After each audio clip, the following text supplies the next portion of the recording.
Il y a une nouvelle qui est sortie il y a pas longtemps du média The Insider, selon quoi SpaceX, une des compagnies de Elon Musk, aurait payé 250 000 $ à une femme en 2018 pour mettre fin à une plainte pour comportement inapproprié déposée contre lui. Alors justement, on s'en va en discuter avec notre contributeur officiel, l'avocat Pierre-Marc Boyer, qui est aussi auteur du livre Inconduite. Alors bonjour Pierre-Marc.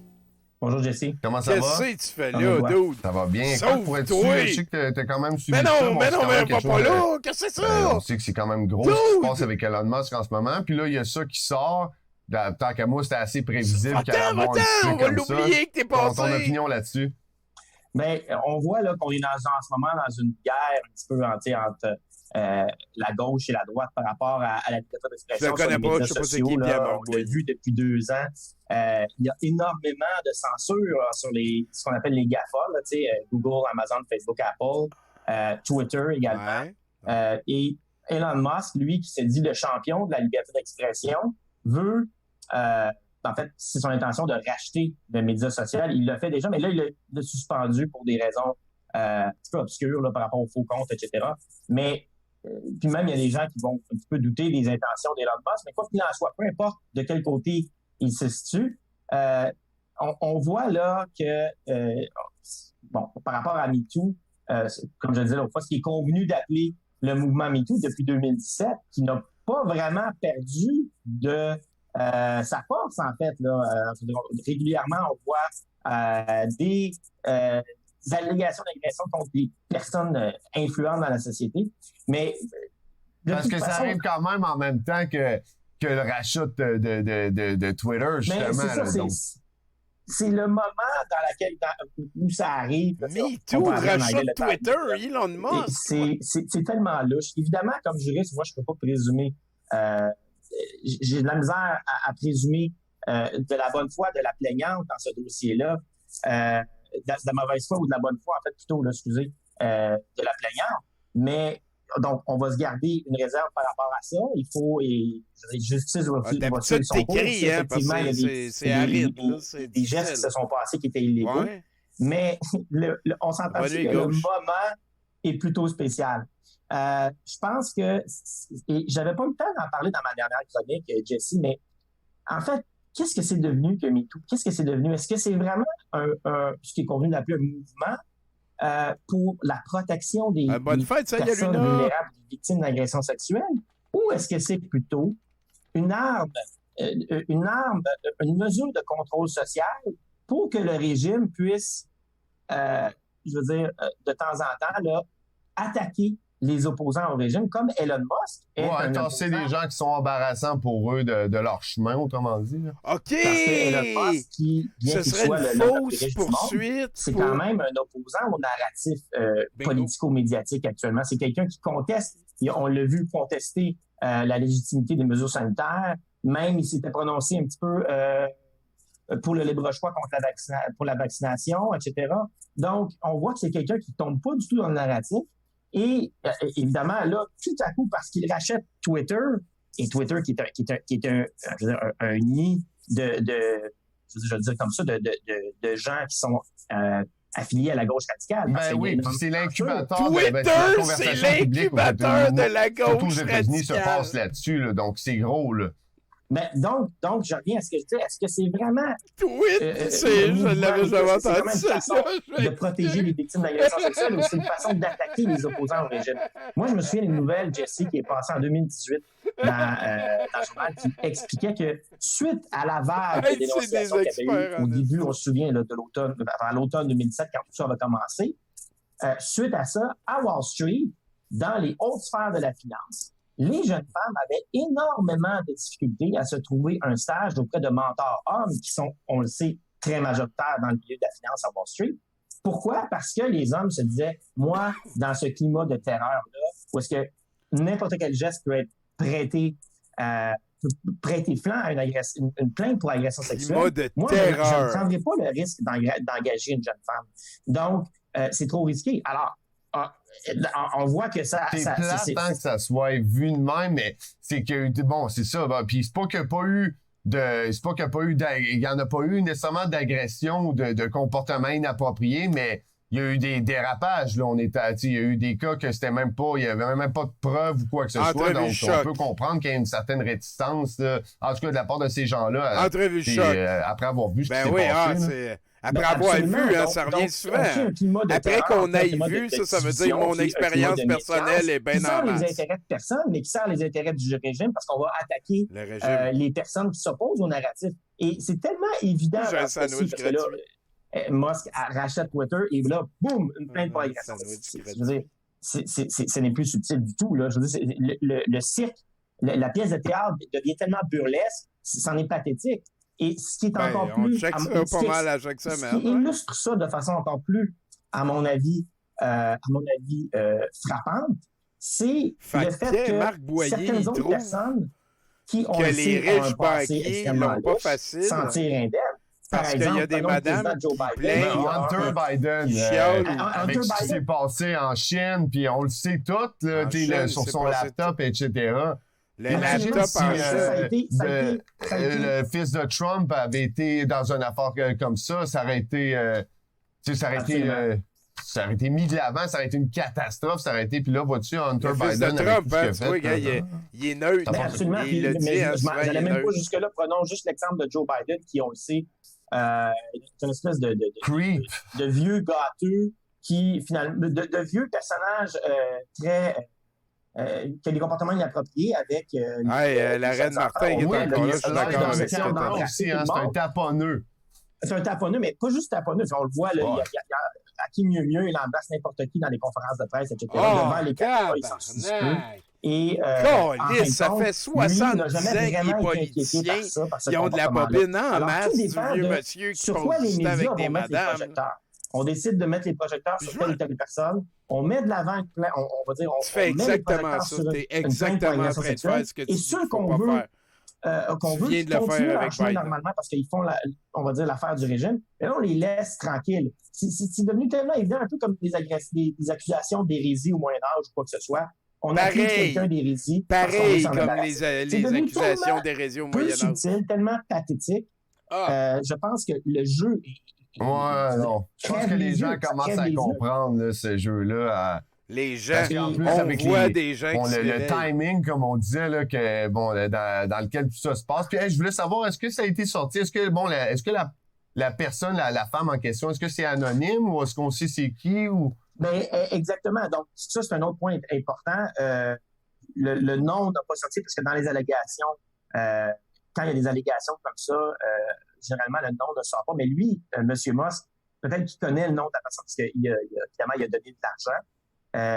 Donc, on peut présumer que l'histoire d'avoir donné de l'argent, peut-être que ça, c'est vrai. Ça ne veut pas dire pour autant que les allégations sont vraies. Parce qu'on sait que quand tu vaux des centaines de milliards de dollars, peut-être à l'époque, c'était pas autant, là, mais je veux dire, il y a beaucoup de gens qui vont t'accuser juste pour pouvoir entacher ta réputation. Ouais, il y en a qui vont payer juste pour clairer ça, autrement dit. Là. Je suis pas conspirationniste, mais il y a des gens qui payent pour scraper ma vie. Parce qu'habituellement, les gens... Arrêtez de dire que je suis conspirationniste.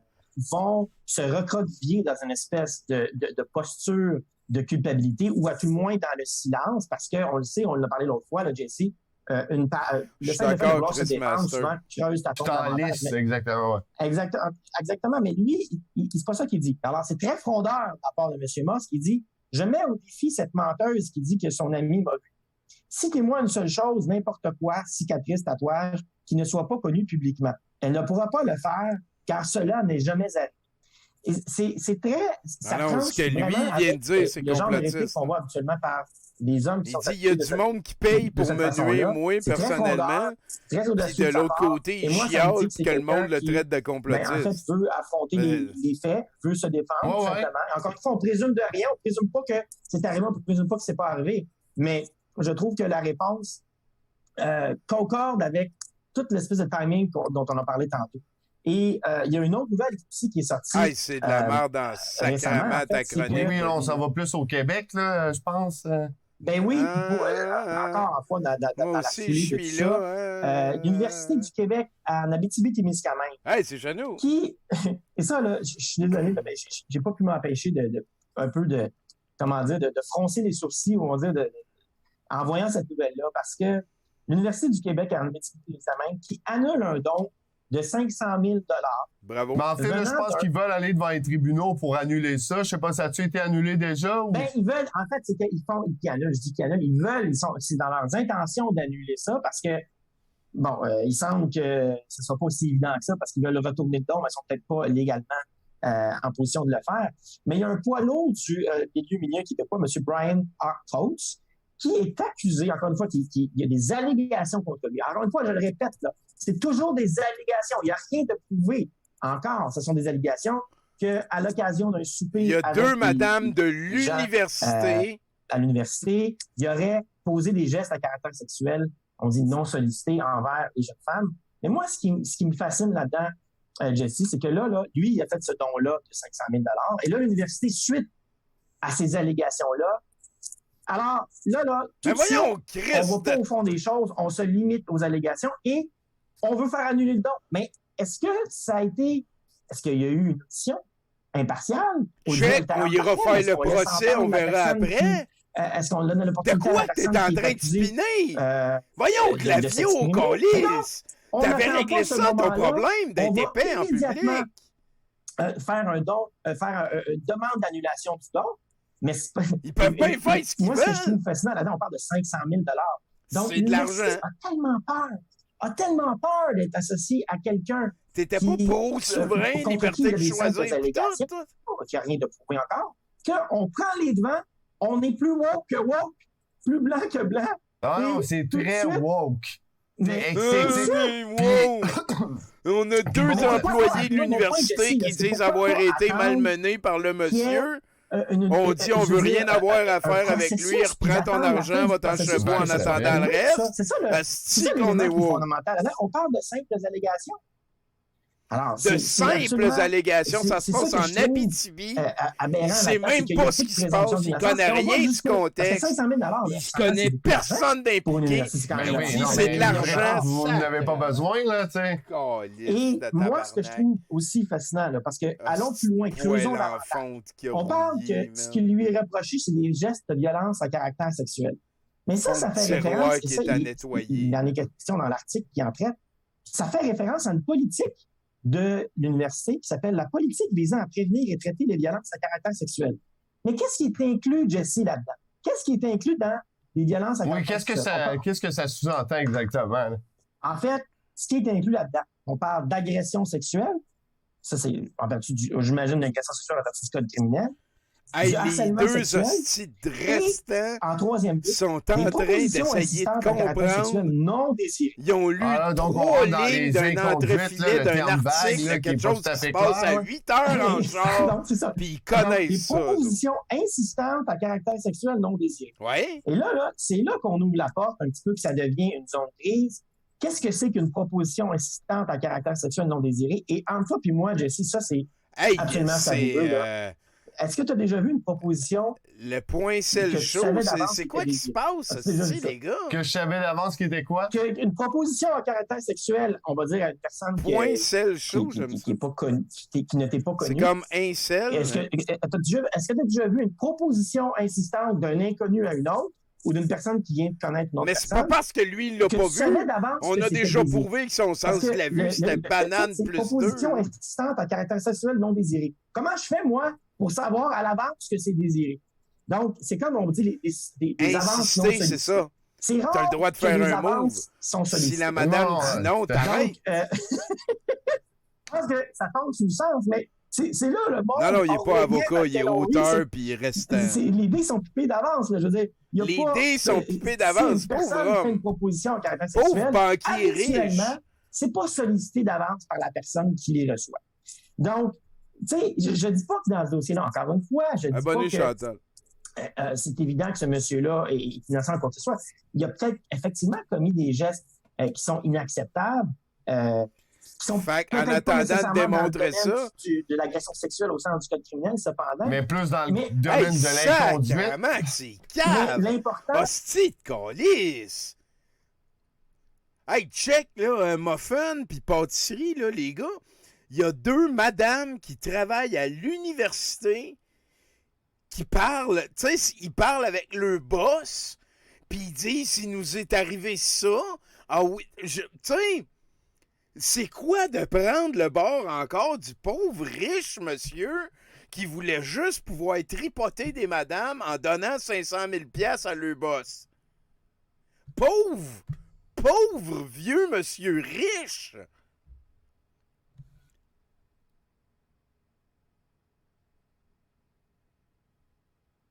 C'est d'abord comment on définit une agression sexuelle au sens de la politique de l'université. Et deuxièmement, aussi, je veux dire, laissons le processus suivre son cours avant de sauter aux conclusions, de demander l'annulation du don, parce qu'on a tellement peur de l'image que ça peut donner à l'université.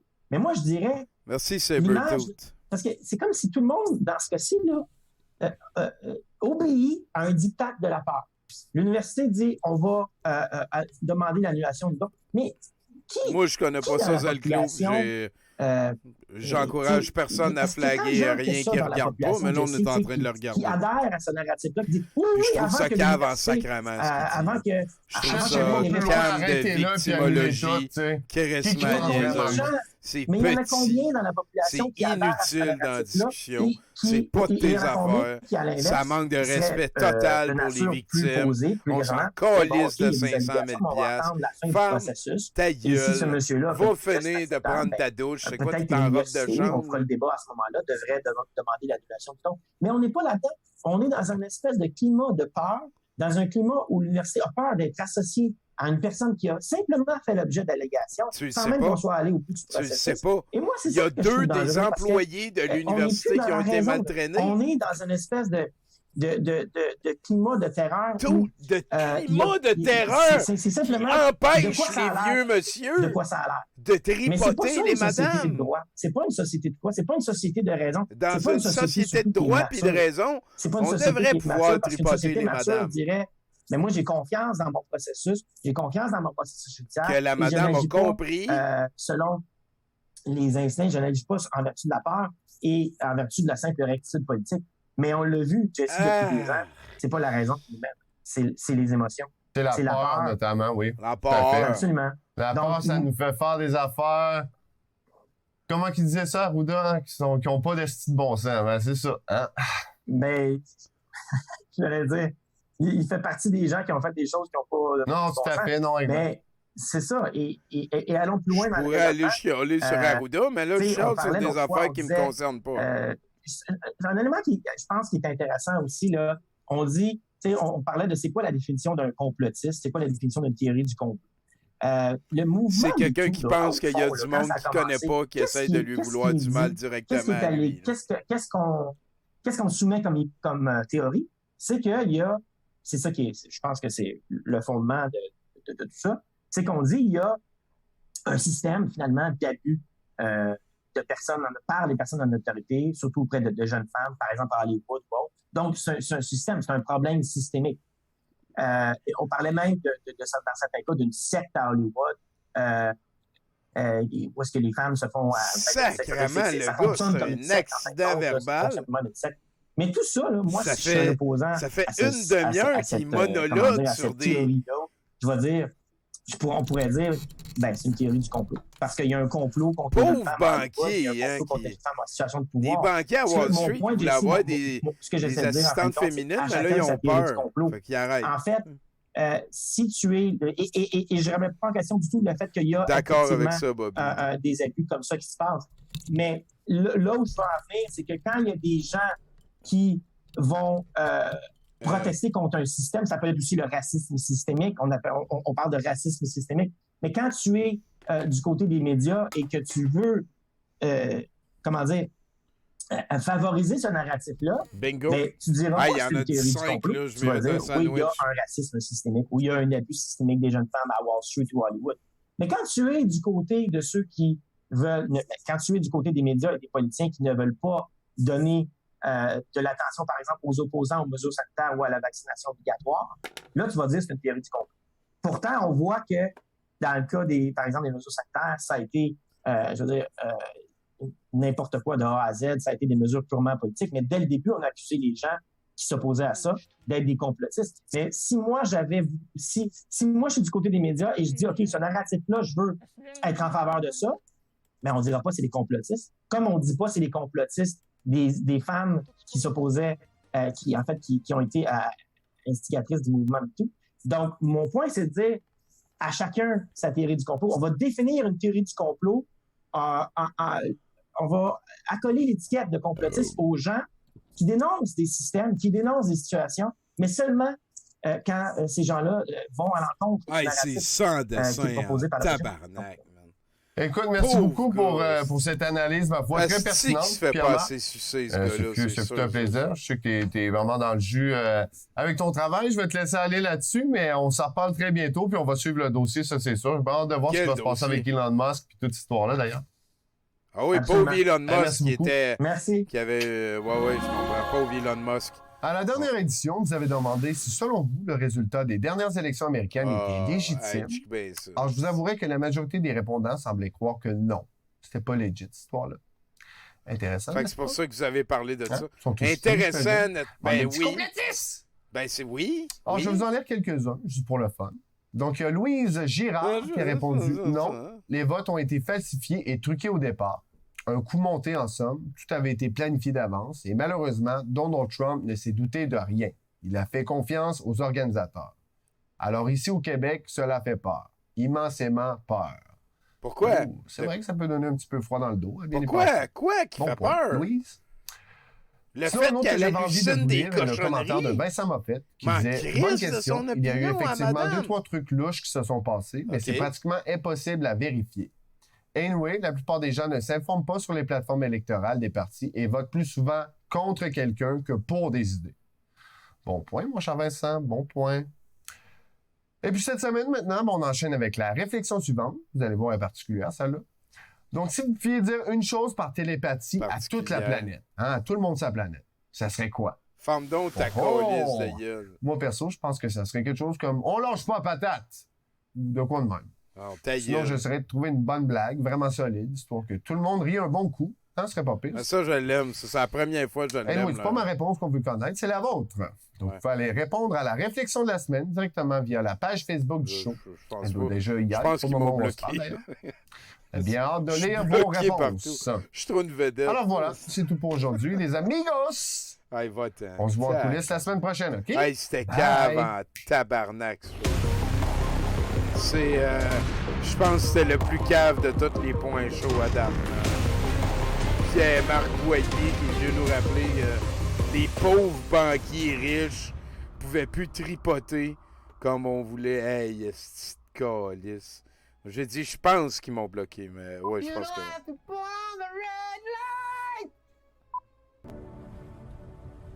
Faites jamais ça, hein, j'en profite pour rappeler aux gens qui me font confiance.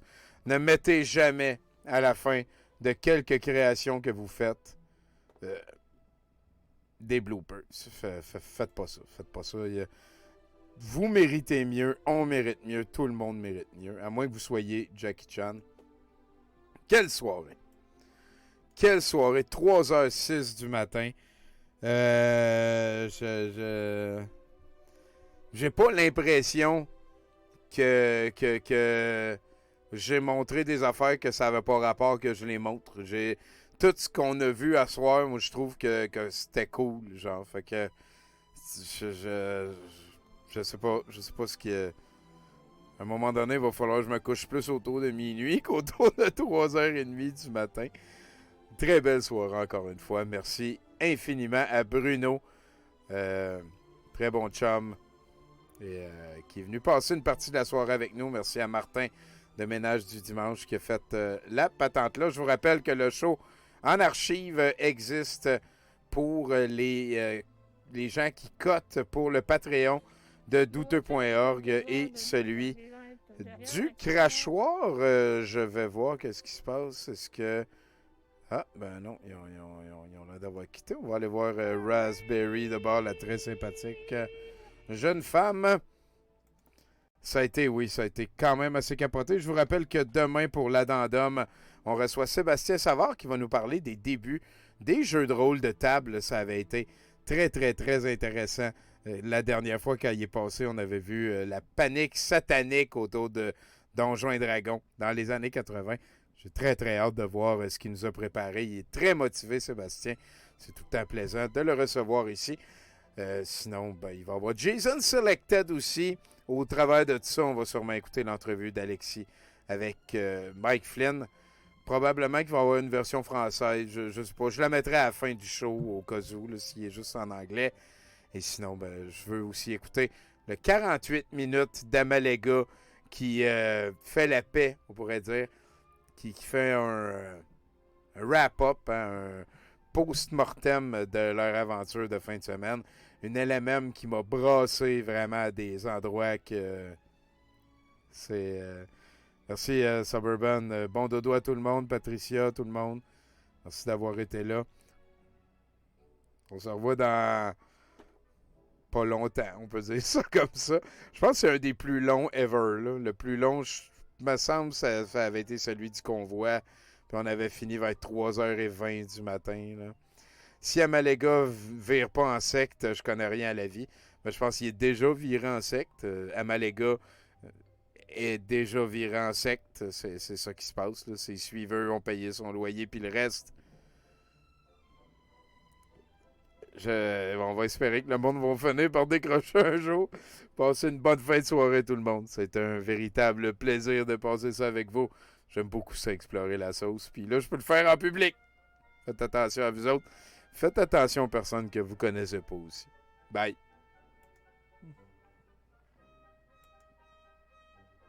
Hey, salut ceux qui se sont rendus là dans l'archive. Merci d'avoir tout écouté. C'est capoté, ça. Ça en fait du stock. Bonne fin de journée.